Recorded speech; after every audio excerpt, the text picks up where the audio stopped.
Shalom Elohim, Bapak Ibu dan teman-teman terkasih dalam Tuhan Yesus Kristus. Puji Tuhan, kita berjumpa kembali dalam program Kesaksian Iman yang luar biasa ini. Dan saya selalu berdoa Bapak Ibu, bertambah-tambah imannya, bertambah-tambah pengharapannya, bertambah-tambah kasihnya. Tentu saja kepada Tuhan dan kepada sesama, dan menjadi berkat yang besar bagi banyak orang. Dan saya berdoa Bapak Ibu sehat ya, bahagia dan dalam perlindungan Tuhan yang sempurna. Dan apapun yang dikerjakan dibuat Tuhan berhasil. Haleluya. Puji Tuhan. Terima kasih dukungannya untuk selama ini, dan itu sungguh sangat memberkati pelayanan ini. Baik, hari ini kita akan berjumpa dengan seorang mantan pemimpin FPI ya, yang siap untuk menjadi laskar jihad ya, dan juga keturunan seorang habaib, dan beliau telah meninggal dunia dipanggil Tuhan. Dan puji Tuhan, keselamatan telah beliau terima. Dan hari ini kita mendengarkan kesaksiannya. Beliau bernama Evangelis Muhammad Ali Makrus, ya, seorang yang luar biasa, dijamah Tuhan dan juga dipakai Tuhan. Dan apa yang terjadi dengan beliau sehingga beliau bertobat dan menerima Yesus sebagai Tuhan dan Juru Selamatnya, itu dimulai ketika beliau sedang melakukan tugas panggilannya di imannya yang lama, di agamanya yang lama, untuk melakukan pemburuan hantu atau melakukan pekerjaan-pekerjaan goib ya. Beliau bekerja sama dengan Ki Joko Bodo ya, beliau bekerja sama dengan Ki Joko Bodo. Dan apa yang terjadi ketika beliau melakukan tirakat dan sebagainya, yang datang bukanlah jin-jin ataupun kuasa gelap, tetapi Tuhan Yesus datang menepuk pundaknya dan meminta dia untuk mengikuti Isa Al-Masih. Dan Tuhan Yesus, ya Isa Al-Masih itu sendiri memberikan kepadanya sebuah jimat. Apa itu jimatnya? Yaitu sebuah roti. Dan ketika roti itu diterimanya dan dimakannya, beliau mengalami damai sejahtera yang luar biasa, yang tidak pernah selama ini beliau rasakan. Segala beban, segala masalah, segala ikatan-ikatan yang dialaminya selama ini itu terlepas dari dirinya, dan beliau merasakan sesuatu yang berbeda, sesuatu yang baru.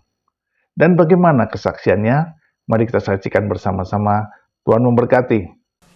Di sini kita akan memahami apa yang disebut Isa. Ya. Isa ini bukan nama. Isa ini adalah gelar. Sehingga Isa itu disebut At-Tauhid, satu-satunya. Sehingga nama yang terus dihadapkan dan ditulis oleh Al-Quran disebut Al-Masih Isa alaihi salam. Ya. Al-Masih tidak boleh ditaruh di belakangnya Isa, pasti ditaruh di depannya Isa. Al-Masih ini adalah orang yang diurapi Tuhan. Isa ini adalah At-Tauhid, satu-satunya. Alaihi salam itu artinya pemberi, penjamin keselamatan. Sehingga Isa itu dijuluki Nabi pembawa syafaat. Ya. Jadi kalau diringkes jadi satu, dia orang yang diurapi Tuhan dan satu-satunya penjamin keselamatan. Bukan salah satu. Satu-satunya penjamin keselamatan. Di Indonesia ini dipercaya oleh saudara-saudara kita di Bani Kedar, itu ada 25 para nabi dan rasul. Dan hanya ada 2 gelar nabi, yaitu Isa dengan Muhammad. Isa punya gelar AS, Muhammad punya gelar SAW. Nah, tapi sayang di Indonesia, dari mulai zamannya Adam sampai turunnya Isa itu semua di belakangnya dikasih AS. Saya nggak mengerti bagaimana pola pemikiran di Indonesia. Saya nggak ngerti dia memakai paham yang bagaimana. Yang jelas gelar ini pengakuan seluruh umat Islam di dunia. 2 gelar ini hanya dimiliki 2 nabi. Ya. AS ini artinya alaihi salam, pemberi penjamin keselamatan. Sehingga Yesus diberikan gelar asyukru, perhiasan syafaat, pemberi jaminan keselamatan itu sendiri. Muhammad itu diberikan gelar SAW, Sallallahu Alaihi Wasallam, artinya adalah peminta jaminan keselamatan. Ini perbedaannya. Sehingga Muhammad diberikan gelar Nabi pembawa salawat. Yang satu Nabi pembawa syafaat, yang satu Nabi pembawa salawat. Ya. Syafaat ini bergerak untuk memberikan doa kepada seluruh umat manusia. Salawat ini peminta doa bagi seluruh umat manusia. Ya. Setiap habis orang sholat, wajib hukumnya baca salawat. Setiap orang habis ngaji, wajib hukumnya baca salawat. Allahumma salli ala Sayyidina Muhammadin wa ala ali Sayyidina Muhammad, Quran busakum wa alinkum nar. Ya Allah, selamatkanlah junjunganku Muhammad. Wa ala alihi, selamatkan juga sanak kadang keluarganya. Ya. Wa sahbihi, selamatkan juga para sahabatnya. Ya.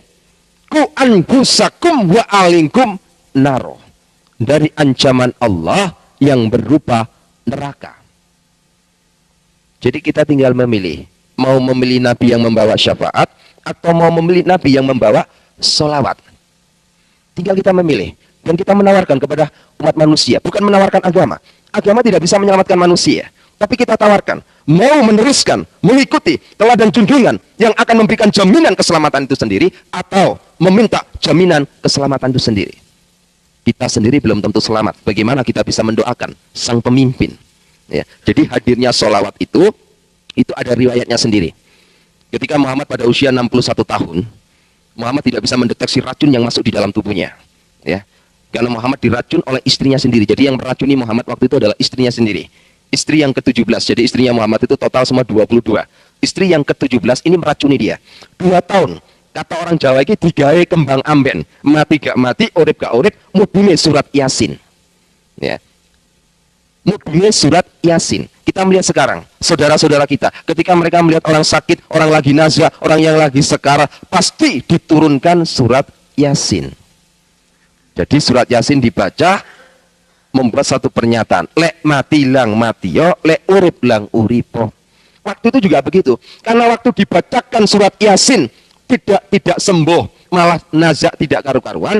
Akhirnya Muhammad mengumpulkan seluruh keluarga dan para sahabatnya untuk memberikan doa keselamatan supaya segera hari itu juga nyawanya dicabut.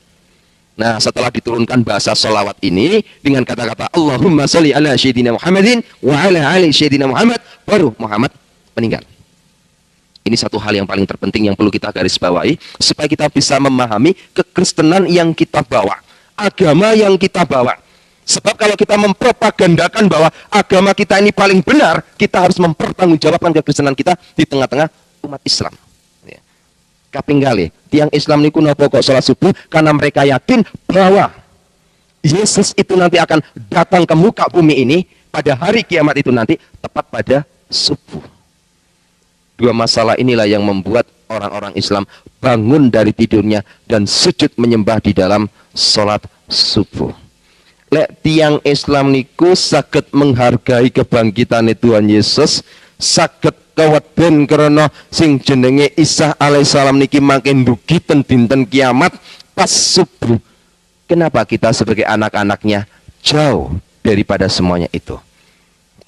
Bapak Ibu Saudara yang terkasih, ada satu masalah yang terpenting ketika saya ada di Medina sana. Ada satu hal yang terpenting bahwa orang-orang yang berangkat naik haji itu kalau pulang, itu yang selalu dibawa adalah air zam-zam. Ya, itu sudah pasti air zam-zam itu nomor 1 dibawa. Lek jenengan ziarah tenggone tanggi sing langsung diki mulai kaji, niku sing dipatosi pertama kali banyu zam-zam. Namun yang menjadi permasalahan saat ini, adakah kebenaran di balik air zam-zam ini? Mereka memburu air zam-zam. Dan Masjid Sunan Ampel niku air zam-zam 1 botol aqua itu dijual 12.500. Itu pun dioplos dengan air sumur Sunan Ampel. Begitu mahalnya mereka mengeluarkan uang puluhan juta masuk ke Medina untuk membeli air zam-zam. Tapi betulkah bahwa air zam-zam ini ada? Ini yang menjadi permasalahannya. Betulkah bahwa air zam-zam ini ada? Ya. Ketika kita melihat sebuah sumur di sana, sumur itu ditulis dengan tatanan bahasa alif, lam, mim. Alif itu Allah, lam itu air, mim itu kehidupan. Dipercaya bahwa sumur ini mengeluarkan sumber air kehidupan. Menungso niku sing dinteni niku banyu. Banyu niku wonten lambange ten nggone Gusti Yesus. Orang Buddha itu yang dinantikan juga Yesus. Tanya ke orang Buddha. Di dalam kitab Veda 268. Di sana dikatakan bahwa seluruh umat Buddha menantikan Buddha terakhir. saudara kita Bani Kedar juga menantikan Yesus. Di dalam surat Asy-Syu'ara 61 jelas di sana dikatakan, wa innahu la ilmu sya'ati fala tamtaruna wattabi'uni hadza siratal mustaqim. Sesungguhnya Isa hakiman adila, dia akan menjadi hakim yang adil. Ya, itu ada dalam surat Asy-Syu'ara 61. Menjadi hakim yang adil. Fala tamtaruna wattabi'uni hadza siratal mustaqim. Apa kata Isa di sana? Ikut aku. Aku ini jalan yang lurus. Jadi Al-Quran sudah memberikan gambaran bahwa Al-Quran memerintahkan kepada seluruh umat manusia untuk ikut Isa. Belum pernah ada satupun ayat yang mengatakan bahwa Muhammad ngomong ikutlah aku ini jalan yang lurus. Itu belum pernah ada. Tapi hanya ada satu kata, ikut aku, kata Isa. Sebab aku ini jalan yang lurus. Ya.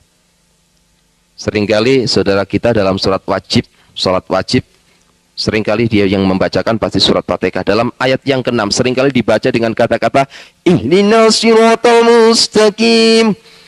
Ya Allah, tunjukkan aku jalan yang lurus. Bagaimana cara kita bisa menginjil? Kita bawa Alkitab. Ini baca Yohanes, Tuhan Yesus ngomong aku jalan kebenaran dan kehidupan. Tidak masuk. Dia akan tertawa, propaganda katanya. Al-Quran bertanya, Al-Quran juga harus memberikan jawaban. Karena kenapa? 75% Al-Quran, seluruh yang ada dalam Al-Quran, 75% sumbernya diambil dari Alkitab. Seluruh yang ditulis di dalam Al-Quran tentang Yesus, tidak ada satupun kesalahan. Tidak ada satupun. Jadi jangan kira Al-Quran itu sebenarnya hanya terjadi kesalahpahaman. Contoh kecil, kalau kita melihat acara Idul Adha, menurut Islam yang disembelih itu adalah Ismail. Menurut orang Kristen yang disembelih ada Iska. Kalau saya sudah lagi bicara bau masakan gini, perut saya keroncongan malian. Ya. Tapi benarkah ini? Coba tanyakan ke saudara-saudara kita di Bani Kedar. Ya. Saudara kita di Bani Kedar itu kalau lagi bicara, itu pasti yang ditanya hanya satu, endi dalile. Nah, bapak-bapak itu juga tanya begitu. Endi dalile nang Al-Qur'an nek sing dibeleh iku Ismail. Dudukno dalile, dudukno ayate, dudukno kitabe. Tidak ada satupun ayat yang menyampaikan bahwa yang disembelih itu adalah Ismail. Nggak ada satupun ayat. Ya. Justru yang disembelih oleh Ibrahim menurut Al-Quran adalah Iska. Walaupun nanti pada akhirnya diganti domba. Jadi Al-Quran tidak pernah ngomong Ismail. Di dalam kitab suci Al-Quran yang diomongkan, yang disembelih itu bukan Ismail. Ada banyak contoh kecil orang Islam tidak percaya kepada penyaliban. Bagaimana mungkin? Tidak ada satupun ayat Al-Quran yang tidak mengakui bahwa Yesus itu tidak disalib. Al-Quran mengakui mulai dari kelahiran, keselamatannya, dari penyaliban sampai dibangkitkan hidup kembali. Rabbana atina fid dunya hasanah wa fil akhirati hasanah wa qina adzabannar. Kalau kita melihat di dalam surat Maryam 33, kalau saya terjemahkan dalam bahasa Indonesia, jelas di sana dikatakan, selamatlah ketika aku dilahirkan, kata Isa. Selamatlah ketika aku mati. Selamat pula ketika aku dibangkitkan hidup kembali. Dan pada ayat 34 jelas di sana dikatakan, Isa fa innahu rakhulul kalimatu. Isa selalu mengatakan perkataan yang benar, yang mereka selalu berbantahkan kebenaran itu. Dan dia adalah rohnya Allah itu sendiri. Dan dia adalah kalimatuhu nurjana. Dia adalah firman yang hidup dan cahaya surgawi. Itu Isa. Setelah saya banyak hal, 3 tahun ketika saya di Afghanistan, ada banyak pembicaraan dari tokoh-tokoh Islam di sana. Kenapa orang Islam itu bisa benci sama orang Kristen? 1, timbulnya roh iri hati. Tidak ada satupun ayat Al-Quran yang membicarakan bahwa umat Islam ini dijamin keselamatannya. Tidak ada satupun. Dan tidak ada satupun mengatakan bahwa bangsa Arab ini adalah umat pilihan yang diberkati oleh Tuhan. Ini enggak ada. Mereka iri. Mereka bertanya, untuk apa aku percaya kepada Al-Quran? Kalau Al-Quran ternyata membicarakan agamanya orang lain, membicarakan umat orang lain, membicarakan junjungan lain. Hal sesuatu yang enggak masuk akal. Muhammad ditulis di Al-Quran itu cuma 2%. Yesus ditulis di Al-Quran 75%. Sesuatu yang aneh. Harusnya itu Yesus ditulis 2%, Muhammad ditulis 75%. Ini keterbalikannya. Sehingga banyak orang Islam mulai berpikir, kenapa kok bisa begini? Dia terus cari. Dia kepingin tahu, diberkatilah ala Abraham, ala Yakub, ala Iska, dan harus ditambah ala Ismail. Al-Quran tidak pernah menemukan dan menulis satu ayat pun tentang diberkatilah ala Ismail. Selalu dikatakan diberkatilah ala Abraham, ala Iska, dan ala Yakub. Di manakah Ismail? Mereka protes. Mereka protes, kenapa Tuhan ini nggak adil? Sangat-sangat tidak adil. Di mana letak Ismail? Kalau kita mau kembalikan kepada Alkitab, Al-Quran ini merespon dengan kejujurannya. Kenapa? Karena Ismail menurut Alkitab memang tidak pernah ada berkat. Ya, berkat yang dicurahkan Tuhan kepada Ismail dikarenakan satu hal, permintaan dari bapaknya. Kalau bapaknya tidak minta berkat kepada Tuhan untuk dicurahkan kepada Ismail, Tuhan nggak akan memberkati Ismail. Jadi Tuhan memberkati, menganugerahkan kepada Ismail karena permohonan Ibrahim. Sehingga Al-Quran tidak pernah, mereka mulai bingung. Kenapa? Dari kecemburuan inilah akhirnya mereka membuat satu hal yang sangat paten. Al-Quran tidak boleh dibahasakan. Al-Quran harus dibahasakan sesuai dengan bahasa aslinya. Apa yang terjadi di Indonesia? Terjadilah sebuah tatanan bahasa Iqra, tata cara membaca Al-Quran. Baca tok itu sudah ibadah. Baca tok itu sudah dapat pahala. Di akhir zaman, wong Kristen melok-melokan Iqra. Alkitab cuma dipocot tok, ora dilakoni. Kalau menurut orang Islam baca Al-Quran ini dapat pahala dan ibadah. Menurut keyakinan orang membaca Alkitab ini bukan ibadah, ini bukanlah pahala. Sebab apa? Moco gak dilakoni ya percuma. Ya, banyak kan salah tafsir jemaat kepada pendeta. Pagi kita baca satu pasal. Ya sudah dibaca satu pasal, mari ditutup sudah selesai. Enggak ubahnya kan seperti mereka Iqra. Dan ketika sumur yang ada di sana itu disebut sumur alif lam mim. Coba periksa nanti di Al-Quran. Tidak ada satupun ahli penterjemah yang berani mengatakan ini. Enggak ada. Enggak ada. Dan air sumur yang masuk ke Masjidil Haram itu tempat untuk orang-orang air berwudu. Ya, itu di pagar betis. Jadi sumur itu tidak boleh dilihat oleh satupun juga. Jadi orang-orang yang berangkat naik haji itu hanya lihat dari luar pagar betis. Sebagai mitos dia percaya bahwa sumur itu mengeluarkan sumber air kehidupan yang disebut air Zam-Zam. Yang boleh masuk ke sumur itu melihat, yang boleh masuk di dalamnya Ka'bah itu hanya ada dua turunan, Habaib dengan Syekh. Ulama besar pun tidak akan boleh masuk kalau tidak mempunyai gelar Habaib. Ya, Habaib ini merupakan silsilah turunan. Ya, orang yang disebut Habaib itu bukan sekedar orang Arab bisa disebut Habaib, tidak semua orang Arab bisa disebut Habaib. Jadi Habaib ini memang ada silsilah. Orang kalau berani memberikan nama Habaib berarti orang itu pasti mempunyai faktor keturunan dari Muhammad itu sendiri, disebut Habaib.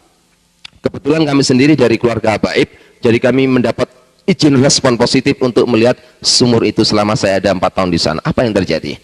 Jadi di sumur yang besar itu, di dalam sumur itu nggak ada airnya, kosong, kering. Yang menjadi pertanyaan kita saat ini, lantas yang dibawa orang-orang yang pulang naik haji ini apa? Ya, padahal dia yakin diambil dari sumur ini, padahal sumur ini kosong. Ternyata dari dam yang besar ini disuling oleh orang-orang Arab. Ya, disuling untuk dijadikan air Zam-Zam. Jadi sebenarnya yang dibawa oleh orang-orang pulang dari Mekah masuk ke Indonesia ini bukan air Zam-Zam yang ada di dalam sumur ini. Tapi yang benar adalah air Zam-Zam made in PDAM Arabia. Jadi memang itu air PDAM, bukan air Zam-Zam yang ada dalam sumur ini.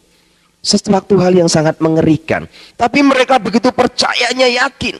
Karena kenapa? Manusia ini sangat membutuhkan sumber air kehidupan. Berapapun nilai harganya dia beli. Kita harus berbangga jadi orang Kristen. Karena kita mempunyai Allah sumber air kehidupan gratis. Tapi banyak orang Kristen tidak mau dikasih gratis. Banyak tidak mau. Ya, banyak sekali tidak mau. Ya, saya pernah diundang di sebuah gereja. Saya ketika menyoroti, saya hanya memberikan satu perumpamaan. Tadi ada beberapa jemaat itu tersinggung. Ketika persembahan saya sampaikan ketika persembahan digilikan, saya bilang, setiap persembahan di depan saudara, tangan saudara tidak memasukkan, berarti Anda sudah menolak sumber air kehidupan itu sendiri. Nah, menolak sumber air kehidupan itu sendiri, padahal gratis. Saudara kita di Islam berapa puluh juta untuk naik ke Mekah, yang dibutuhkan cuma satu, air Zam-Zam. Ya, orang-orang yang berangkat ke Mekah itu sebenarnya tidak lebih dari sebuah ziarah dan tur saja. Ya. Setelah itu dia putar Ka'bah 7 kali keliling Ka'bah, dia putar. Kalau bapak-bapak ibu-ibu lagi ke sana, kalau melihat orang-orang di sana, itu kalau kita duduk termenung, saya pernah sama teman-teman saya, beberapa santri di sana, duduk termenung sambil berpikir. Ketika orang-orang itu putari Ka'bah, lempar batu sumbro, itu mulai saya berpikir, pikiran saya hanya satu, kenapa permainan anak kecil ini dibawa ke sini? Coba anak kecil itu kan sebenarnya muter-muter, habis muter keliling Ka'bah, 7 kali keliling, setiap orang mencium Hajar Aswad. Rebutan, ngambung Hajar Aswad itu rebutan. Hajar Aswad itu dihuni dari 8.888 jin yang dikepali satu jin yang namanya Huda Al-Fitri. Ngambung jin rebutan. Bojone gak tahu diambung, jin diambungin nang kono. Harus gak lumayan lah uang-uangnya. Ngambung jin itu rebutan. Dan ini kan mulai pikiran manusia ini perlu diperiksakan ke psikiater.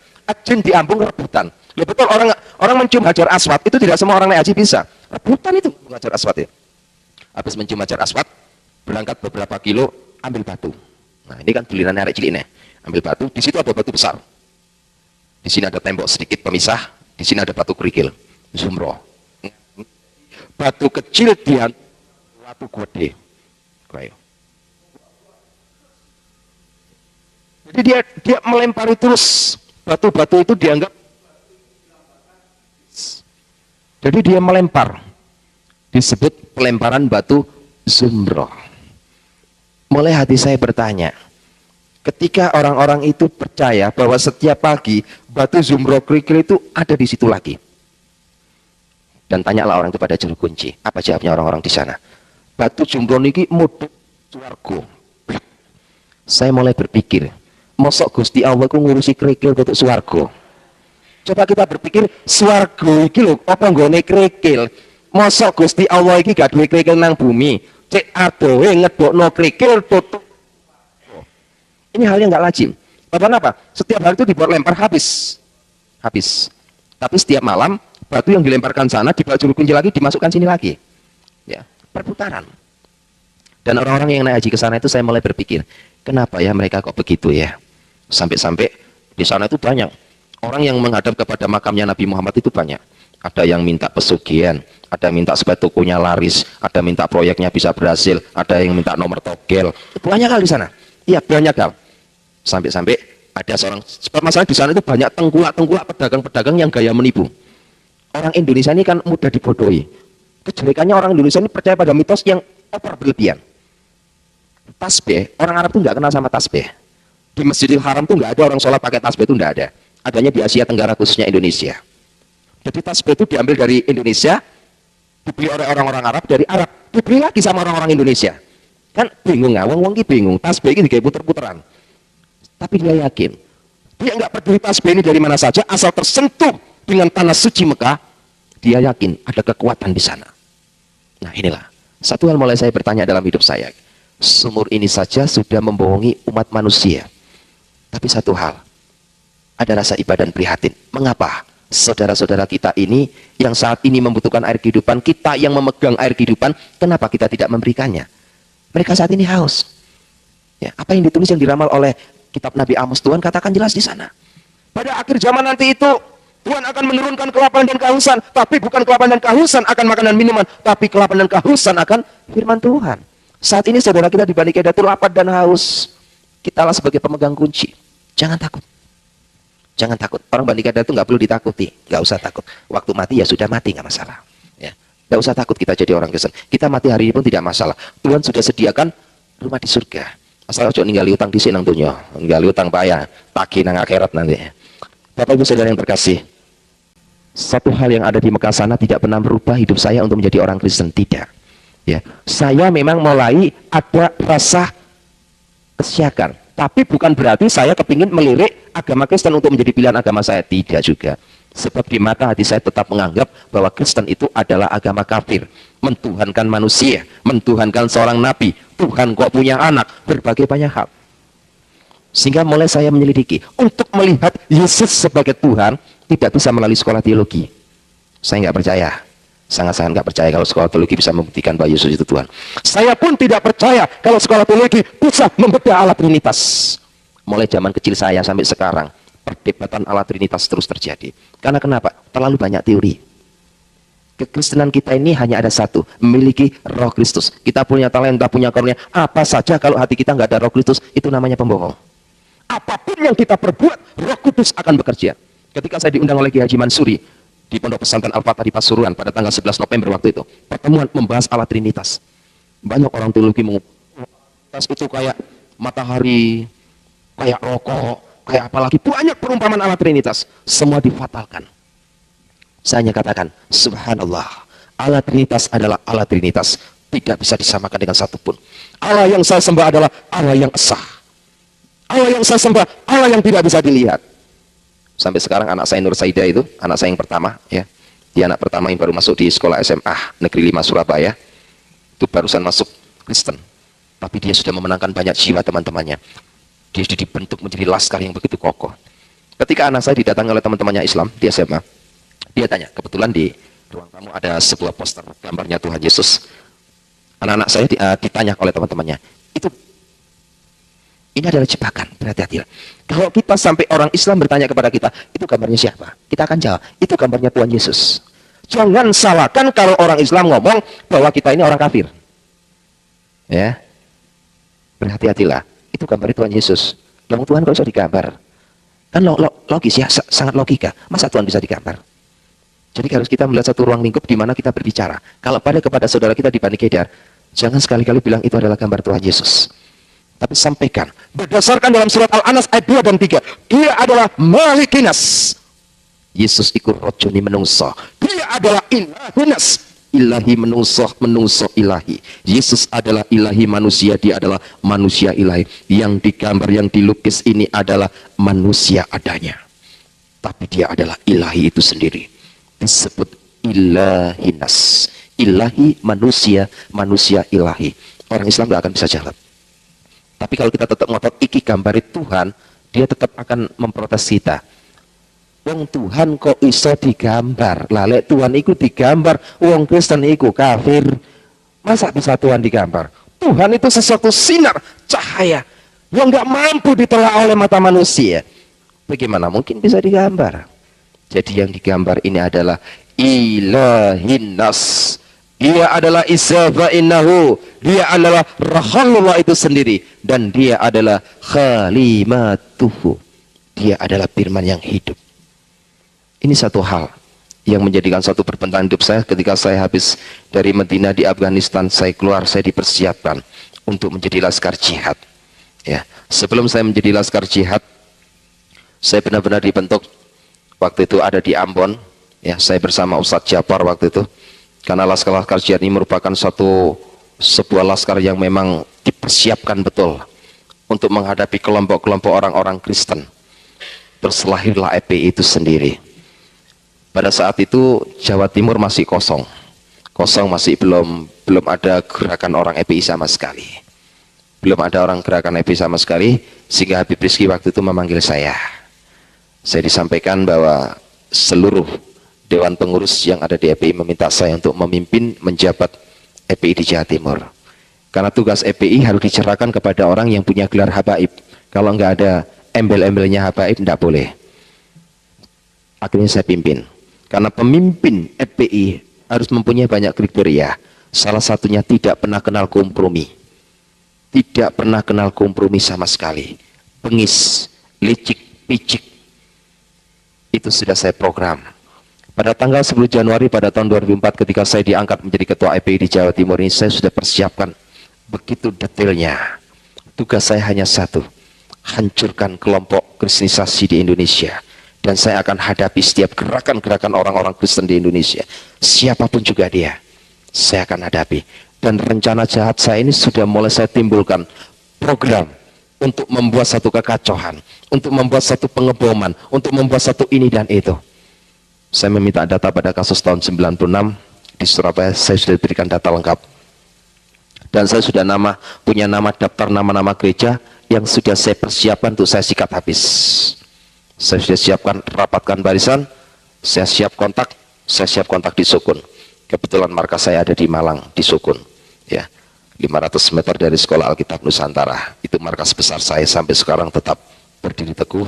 Mereka setiap hari Kamis kumpul, selalu pakai jubah, pakai celana 3/4. Banyak. Itu dalam kepimpinan saya, sekarang dipimpin oleh Ustadz Tusnul. Ya, satu kepimpinan saya persiapkan. Tapi apa yang terjadi? 2004 adalah tahun persiapan saya untuk menghancurkan orang-orang Kristen. Saya nggak mengerti mengapa saya benci kepada orang Kristen. Saya tidak mengerti. Hanya saya ditanamkan oleh guru saya bahwa orang Kristen itu kafir. Walau terdoa kal Yahudi wala Nasoro, milatam. Wong Yahudi ku nggak ubah kayak babi. Wong Kristen itu nggak ubah seperti anjing. Dia adalah haram. Penanaman itu tertanam dalam hati saya, sehingga saya katakan orang Kristen ini memang orang pembuat kerusuhan. Kebencian saya semakin mendalam. Saya persiapkan betul. Nah, kebetulan saya sendiri terlibat dalam Dewan Pengurus sebagai penasihat paguyuban paranormal. Nah, waktu itu Ki Joko Bodo sempat ngebel saya, Habib, boleh nggak saya meminta sesuatu untuk mendampingi saya untuk melacak golean kencono bersama beberapa teman paranormal. Akhirnya saya iakan. Ya, memang saya secara pribadi mengenal dunia goib itu bukan belajar dari turunan. Jadi saya usia 4 tahun itu saya sudah bisa melihat, oh di situ itu ada ini dan itu. Sehingga ketika LaTV membuka satu peran tim pemburu hantu, kami terlibat di dalamnya untuk menjadi tim pemburu hantu di sana. Ya, mungkin yang sering kali lihat LaTV tidak akan asing karena rambut saya waktu itu masih panjang. Ya. Tapi sekarang seringkali di siaran tayang, di siaran tunda ulang, terus itu terjadi di LaTV. Saya nggak tahu apa motivasinya, tapi saya biarkan aja. Saya merasa juga nggak dirugikan dalam hal itu. Satu masalah yang sangat terpenting waktu itu, tepat pada tanggal 29 Maret, saya bersama rekan-rekan untuk mengambil golean kencono itu. Ya, apa yang terjadi?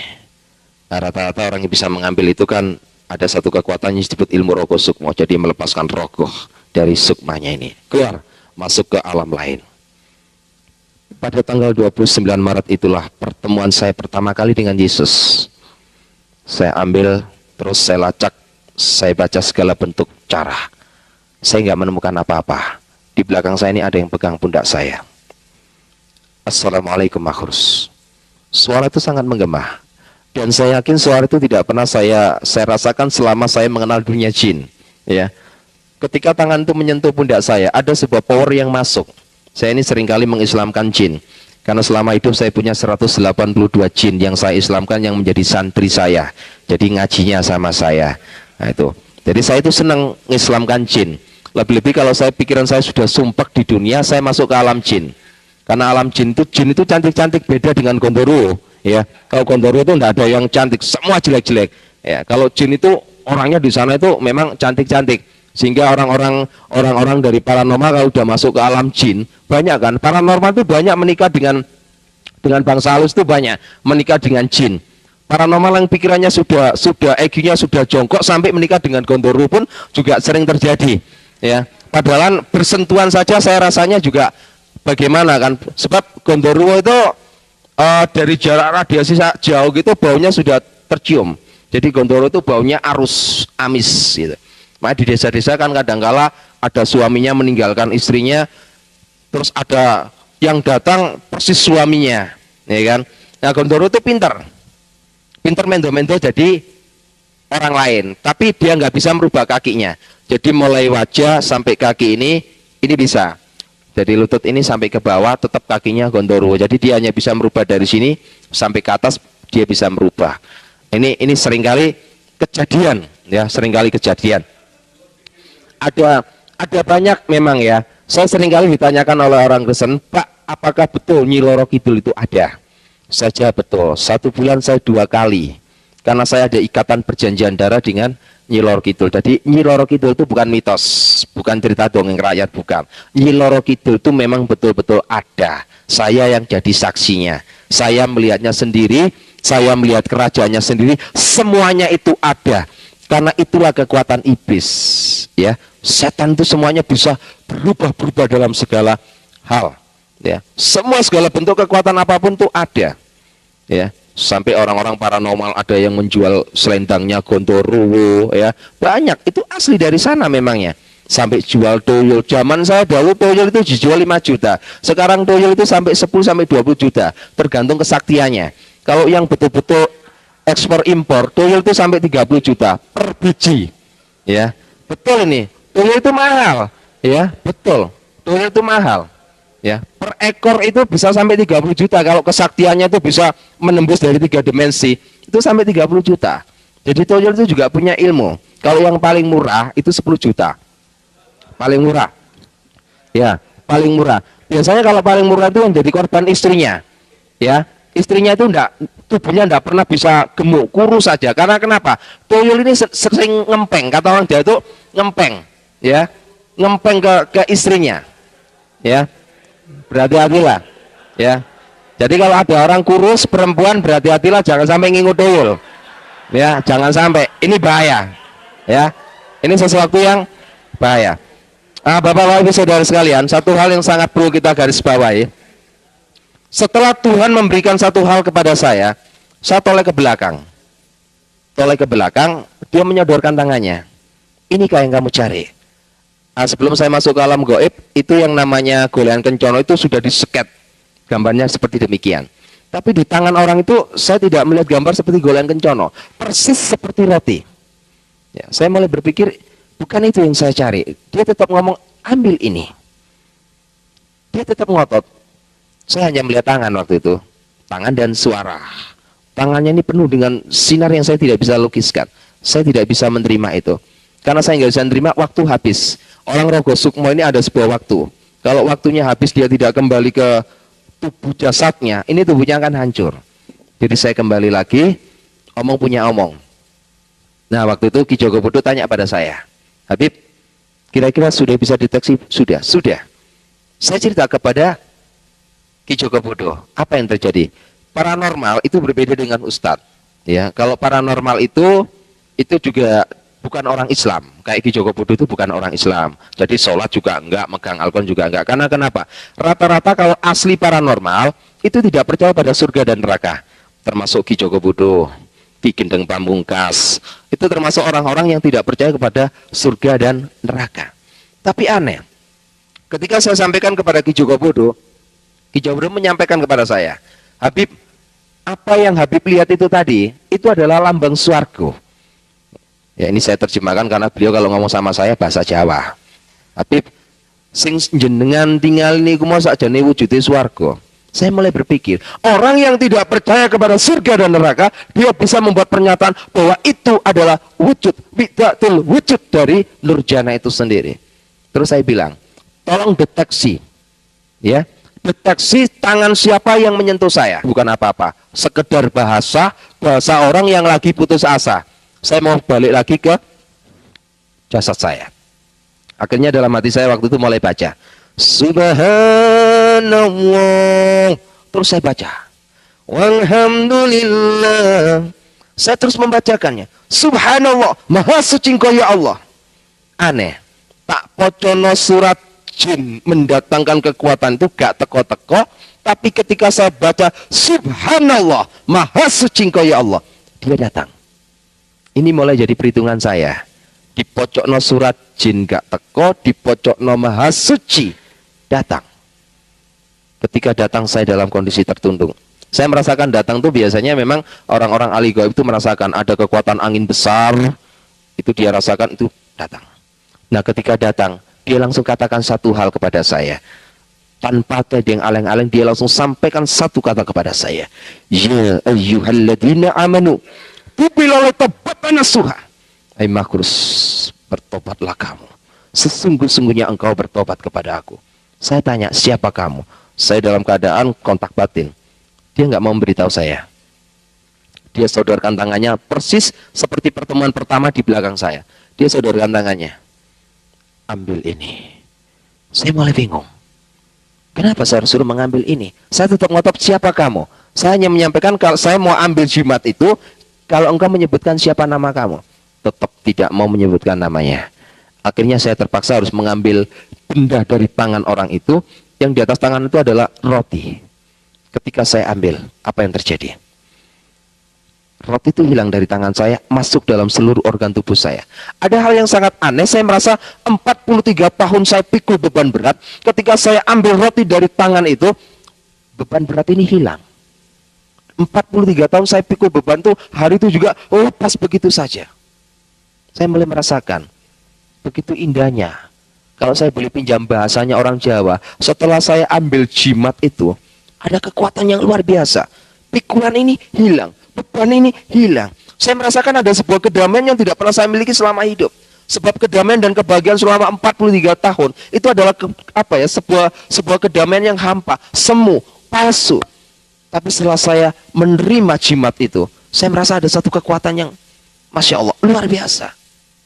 Akhirnya saya tanya, siapa kamu? Baru dia katakan kepada saya.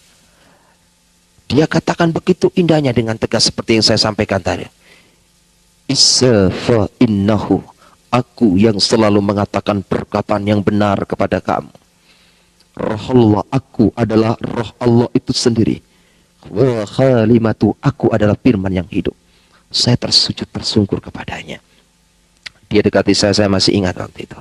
Dia dekati saya, dia katakan pada saya, aku akan utus kamu seperti domba di tengah-tengah serigala. Ada satu hal yang membuat saya marah. Saya mempunyai satu sifat pribadi yang jelek. Kalau saya lagi marah sama orang, saya langsung tatap wajah orang itu, tidak peduli siapapun juga dia. Dan ketika orang itu ngomong pada saya, aku utus kamu seperti anak domba di tengah-tengah serigala, saya marah. Marah saya itu begini, orang ini seperti balas dendam kepada saya.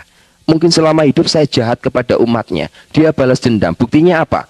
Buktinya dia pura-pura datang kepada saya diutus seperti anak domba di tengah-tengah serigala. Coba jenengan saged pikiraken, lek ono anake wedhus ditekek nangoni tengah-tengah serigala, niku pasti mati. Pikiran saya waktu itu juga gitu. Ini berarti balas dendam. Orang ini mau membunuh saya. Maksud saya itu jangan dijadikan saya sebagai anak domba. Jadikan saya sebagai harimau, serigala, ataupun apapun yang saya siap hadapi serigala. Maksud saya itu begitu. Tetap dia katakan, aku mengutus kamu seperti anak domba di tengah-tengah serigala. Saya katakan, Tuhan, hati saya ini keras, Tuhan. Tapi Tuhan katakan dalam Yeskiel 36 ayat 26 jelas di sana kata, aku akan memberikan roh yang baru kepadamu. Aku akan memberikan hati yang baru kepadamu. Hati yang taat. Dan menjauhkan kamu dari hati yang keras. Saya mulai adem ayam marah hati saya. Mulai saya berpikir, terima kasih Tuhan. Saya mulai berpikir lagi, apa yang harus aku lakukan untuk menjalani sebuah kehidupan ini. Saya mulai berpikir, kita memang harus seperti anak domba. Anak domba di tengah-tengah serigala. Kita persiapkan hidup kita untuk menjadi laskar-laskar Kristus. Sehingga apa yang menjadi kejahatan saya, yang sudah saya program pada tahun 2004, Tuhan fatalkan. Akhirnya saya mau ambil keputusan, ikut Yesus. Apa yang terjadi? Saya tidak bisa diterima oleh istri sama 5 anak saya. Saya mulai datang door to door dari gereja ke gereja, meminta pandangan pendapat dari pendeta-pendeta. Setiap gereja yang saya masuki, isinya hanya satu, syudon. Tidak ada satupun gereja yang nggak syudon kepada saya. Nggak ada yang gerejaku syudon sama saya. Semuanya itu syudon. Ya. Satu pencurigaan yang berkelebihan. Nggak mungkin ada orang FPI bertobat. Ini pura-pura mau menghancurkan orang Kristen dengan cara begini. Hati kecil saya mulai berbicara. Lek menghancurkan orang Kristen saya nggak perlu berpura-pura. Langsung saya datangi, walaupun di siang bolong. Itu sifat saya. Saya bukan seseorang yang harus mendatangi orang di malam hari. Siang bolong pun tidak perlu Anda datang di tempat saya. Saya yang akan datang di tempat Anda. Jadi saya waktu itu menangis. Berangkat kemana-mana ditolak. Pulang di rumah istri saya cemberut saja. Coba bisa kita bayangkan. Suami teko pegel-pegel, bojo cemberut. Isini mangkel. Saya doa sama Tuhan. Tuhan Yesus, kalau Engkau memang memanggil hambamu menjadi hamba yang benar, nyatakan kuasamu Tuhan. Aku tidak perlu mendoakan oknum-oknum pendeta yang menolak aku. Biarlah itu adalah hakmu Tuhan. Tapi aku berdoa untuk istri sama 5 anakku. Nyatakan, kalau Engkau memang memanggil aku, nyatakan kuasamu, Engkau akan memanggil istri sama 5 anakku. Tuhan buktikan.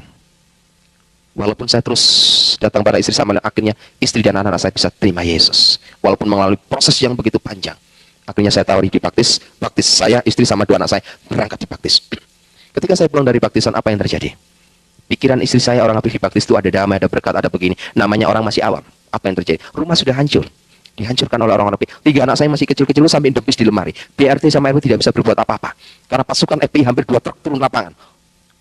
Rumah saya diobrak-abrik. Saya perlu tiada bantuan. Hampir 3 bulan saya mengalami peperangan. Setiap pagi saya harus kerja bakti. Sebab di depan rumah itu dibuang kotoran manusia. Setiap pagi saya bersama istri anak-anak saya kerja bakti. Terima kasih Tuhan. Akhirnya keluarga besar saya dari Bangil memberikan 1 delden. Hari ini engkau keluar dari rumah itu tanpa membawa apa, atau kamu kembali kepada habitatmu. Kalau tidak, out, keluar. Tepat jam 11 malam. Tidak ada negosiasi lagi. Saya bersama istri sama 5 anak saya keluar dari rumah Tanah Merah dengan sebuah tangisan. Tuhan, inikah jawabanmu? Saya nangis. Akhirnya saya dihadang oleh beberapa hamba Tuhan. Malam itu juga saya langsung ditaruh di sebuah rumah.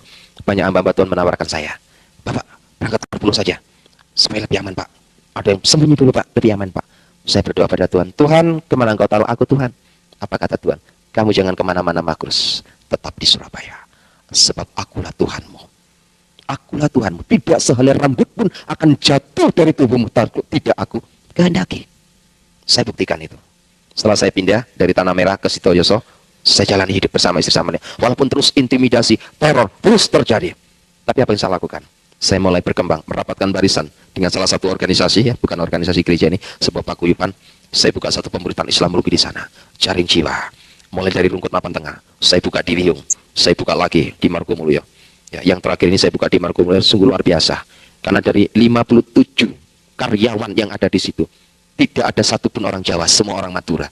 3 orang bertobat, yang lainnya masih mau mendengar. Ini sudah rasa syukur. Saya lebarkan sayap sampai ke Jombang. Dan tugas saya sekarang melayani dia. Walaupun sekarang saya menghadapi intimid, tekanan apapun. Lantas bagaimana peran kita melihat kenyataan yang terjadi saat ini? Jangan takut. Awal pertama perjanjian baru dibuka dengan kata-kata, jangan takut. Apapun yang dibuat oleh Amrosi Imam Samudra dibenarkan menurut hukum Alkitab. Karena apapun yang dibuat oleh Amrosi Imam Samudra, Abu Bakar Basir, dan semua orang-orangnya, ini sudah diramal. Kalau kita kembali pada Yohanes 16 ayat 2, jelas di sana dikatakan, kamu akan dikucilkan. Dan setiap orang yang membunuh kamu menganggap dirinya berbakti kepada Allahnya. Ngerampok, membunuh, ngebom, ini dianggap berbakti kepada Allahnya. Membunuh berteriak Allahu Akbar. Ngebom tetap berteriak Allahu Akbar. Ini sudah ditulis dalam Yohanes 16 ayat 2. Tapi ada satu masalah Tuhan Yesus pesankan. Ada domba dari kandang lain yang harus aku tuntun juga. Ini permasalahannya. Haruskah kita membenci? Tidak. Apapun yang mereka berbuat, tidak ada kebencian dalam hati kita. Ada domba dari kandang lain yang harus aku tuntun juga. Bahasa harus aku tuntun juga, ini sekarang diamanatkan kepada kita sebagai anak-anaknya. Untuk meneruskan kata-kata, harus aku tuntun juga. Domba dari kandang lain, berarti di luar orang-orang Kristen. Itu bisa Buddha, itu bisa Hindu, bisa Konghucu, bisa juga orang-orang Islam sendiri. Ini adalah tugas kita, mengemban tugas amanat agung Tuhan Yesus Kristus. Yang jelas bagaimana saat ini kita bisa mengantisipasi situasi orang-orang FPI. Peran apa yang harus dia lakukan? Peran FPI hanya satu, mendirikan dan menegakkan syariat Islam di Indonesia ini. Sebab dianggapnya orang-orang NU sudah tidak punya kemampuan. Ya, di Indonesia ini mayoritas orang NU. Cuma orang NU ini tidak sempurna di dalam Islam. Ya, itu memang benar. Kenapa tidak sempurna? Karena orang NU ini menggabungkan antara Islam dan Jawa. Ya, Islam dan Jawa. Tidak murni Al-Quran semuanya. Tapi kelompok Habib Rizki, Abu Bakar Basir, semua orang-orang ini memang memakai satu paham Al-Quran murni. Jadi menegakkan negara syariat Islam dengan hadirnya Laskar Jihad, ya, dengan hadirnya MI yang dipimpin oleh Abu Bakar Basir, dengan hadirnya FPI yang dipimpin oleh Habib Rizki. Itu belum organisasi-organisasi lain yang terhitung, ya, yang terhitung pada tanggal 23 Desember tahun 2006 kemarin ada sekitar 8 organisasi Islam di Indonesia merapatkan barisan menyatukan misi dan visi mereka. Dan di antara organisasi ini tidak ada NU dan Muhammadiyah. Organisasi ini sudah merapatkan barisan. Sekarang tinggal kita. Kita sudah paham bagaimana peran mereka. Kita pun juga harus merapatkan barisan. Rapatkan barisan. Gempur dengan doa dan puasa. Siapkan laskar-laskar Kristus. Asal jangan takut. Ya, 2 hari ini saya kucing-kucingan. Keluar rumah kayak ada perasaan takut gini. Kucing-kucingan. Sampai istri saya, anak-anak saya menghadapi satu tekanan. Setiap saya keluar dari rumahnya saya katakan, ikhlaskan saya. Kalau memang nyawa saya harus jadi taruhannya. Tidak peduli. Mati pun hari ini asal jangan mati menjadi penjahat. Mati karena pikul salib. Martir untuk Tuhan. Itu tidak menjadi masalah. Ada saat dan waktunya itu semua terjadi. Bapak Ibu Saudara sekalian, dari sinilah bagaimana kita bisa mengantisipasi situasi dan kondisi negara kita yang sudah terpuruk ini. Puji Tuhan, puji Tuhan, puji Tuhan. Evangelis Muhammad Ali Makrus telah dipanggil Tuhan dan telah berada di surga. Ya, sekarang bersama Bapa di surga. Dan kita yang sekarang masih hidup meneruskan perjalanan hidup kita sebagai seorang anak Tuhan untuk menjadi berkat dan menjadi terang bagi dunia yang gelap ini. Dan marilah kita terus berdoa buat keluarganya supaya tetap teguh di dalam imannya, walaupun banyak kontroversi, bagaimana iman dari keluarganya setelah beliau tiada, setelah beliau dipanggil Tuhan, tetapi kita terus berdoa supaya keluarganya dan keturunannya tetap mengikuti Yesus sampai pada kesudahannya, dan biarlah kesaksian beliau terus menjadi berkat bagi kita. Dan kita terus bersyafaat, bersaksi, menginjil, mendoakan orang-orang yang terhilang, yang belum mengenal Kristus sebagai Tuhan dan Juru Selamat mereka, supaya mereka mengalami kasih Tuhan, dan mereka dijamah Tuhan secara ajaib. Kita tidak tahu pekerjaan Roh Kudus itu pasti luar biasa, tetapi Tuhan kita memang dahsyat. Nah, Bapak Ibu, Tuhan beserta kita selalu, dan pasti memberkati kita. Tetaplah setia dan tetaplah semangat. Tuhan memberkati di dalam nama Bapa dan Anak dan Roh Kudus, di dalam nama Tuhan Yesus Kristus. Haleluya, haleluya, haleluya. Amin, amin, amin, amin, amin, amin.